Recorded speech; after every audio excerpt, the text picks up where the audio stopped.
l'amour, la paix.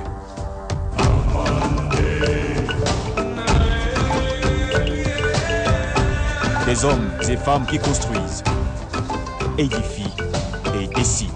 L'Afrique, c'est Afrique Média, la chaîne de télévision panafricaine qui fait la fierté de tout un continent. Afrique Média, l'actualité évolue, nous aussi.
Que vous avez passé un excellent week-end et nous vous souhaitons déjà de passer une bonne semaine en compagnie des programmes d'Afrique Média. Bonjour mesdames et messieurs et bienvenue sur cette revue de presse en langue française diffusée en direct de Yaoundé sur Afrique Média, votre télévision panafricaine. Ouvrons cette édition ce matin avec le journal Cameroun Tribune qui est parvenu à notre rédaction et qui a choisi ce matin de parler d'Assemblée nationale, notamment à travers ces enjeux de la session qu'il présente dans ce dossier-là. Le journal annonce que les députés retrouvent l'hémicycle du palais de verre de Ngouaekele ce jour. Il sera question d'examiner et d'adopter la loi de finances. Les enjeux de cette rencontre vous sont présentés en page 5 de ce numéro de Cameroun Tribune qui vous est présent dans les kiosques. Cameroun Tribune qui a également fait un tour du côté de Mbouda et à travers notamment cette annonce selon laquelle le CERAC réhabilite un hôpital, le lancement des travaux de rénovation et d'approvisionnement en eau potable a été effectué par le Cercle des Amis du Cameroun. C'est donc, ça a été fait du côté de Mbouda. Les détails de cet événement vous sont présentés dans ce quotidien gouvernemental dont le numéro est présent dans les kiosques ce matin. Le quotidien gouvernemental qui vous donne donc comme ça un aperçu des innovations qui naîtront de ces travaux-là, de ces différents travaux-là. Le journal L'Avocat est également parvenu dans les kiosques ce matin. L'Avocat qui présente un scandale survenu du côté du quartier général, c'est à Yaoundé.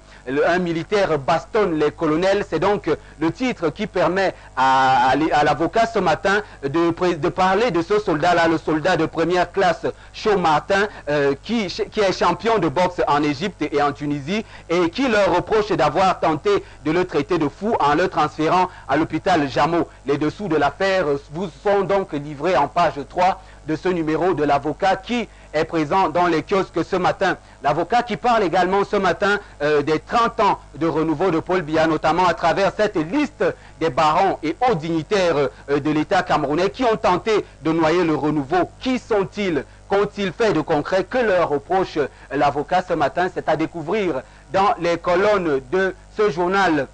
Le journal Stade est également parvenu à notre rédaction ce matin dans le cadre de cette revue de presse. Le journal Stade qui annonce une plainte déposée contre David Edoubé. David Edoubé, le président de l'Unisport du Honcam, qui est offusqué par le manque de fair play des dirigeants de Caïman de Douala qui veulent ternir la qualification du flambeau de l'Ouest pour l'édition, voilà, l'édition 2012 de la Coupe du Cameroun de football. Zagalo veut noyer le Caïman, c'est le titre que présente Stade ce matin dans le cadre de cette polémique. Les détails vous sont livrés en page 4 de cette édition de Stade. Le quotidien Stade qui revient également sur cette polémique autour de Jean-Paul Akono, le sélectionneur actuel des lions indomptables qui, selon le quotidien Stade, est désormais torturé comme son prédécesseur Denis Lavagne. Le coach national compte déjà 8 semaines sans installation officielle et sans contrat signé avec la tutelle et la FECAFOOT. Tous les détails sur cette situation inconfortable de Jean-Paul Akono vous sont livrés en page 3 de cette édition de Stade qui est disponible dans les kiosques ce matin. Et c'est d'ailleurs à travers ce journal que nous clôturons cette revue de presse en langue française. Nous vous donnons rendez-vous demain matin pour une toute autre édition. En attendant, passez une bonne suite des programmes en compagnie d'Afrique Média, votre télévision panafricaine. Au revoir.